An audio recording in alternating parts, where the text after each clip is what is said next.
Jaz sem Aša, pevka Škorcev, iz osnovne šole Franceta Bevka. Zanima me, kako uspeti v glasbi. Zato sem prišla na vaje skupine Jet Black Diamonds. Živja! Tudi vi ste začeli v osnovni šoli. A imate mogoče kakšne nasvete za take bende, kot smo mi, Škorci? Prvo bi rad rekel, da bravo za ime, ker ste izbrali boljši kot mi, torej kratko in jedrnato. Zdaj, kakšni so pa nasveti? Da uživaš v tem, da igraš tisto muziko, ki tebi paše, in to je to. Kdo si je pa izmišljal vaše ime? V bistvu smo si ga zmislili en teden oziroma par dni pred prvim špilom, ki smo ga imeli, pa smo nekaj skupaj premetavali in je nastalo, kar je nastalo. Jet Black Diamonds. Kjer je pa vas najbolj nepozaben nastop do zdaj? Rožnik, na Merskih igrah smo bili med študenti in tako vidiš tvoj prijatelj spod in to vzdušje poletja in spomladi je bilo tako res lepo.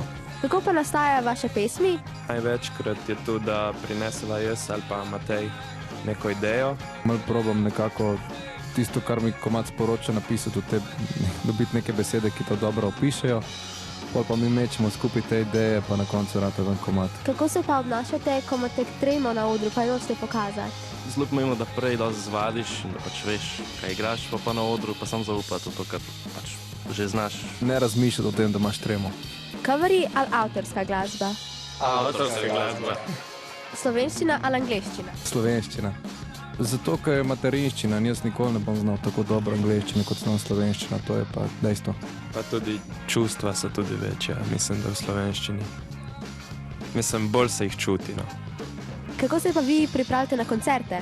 Se ponavadi postavimo v krog in zapojemo eno slovensko ljudsko, to je dejanski point. Prav vsak koncert zapojemo slovensko ljudsko, spijemo en sok in potem gremo na oder.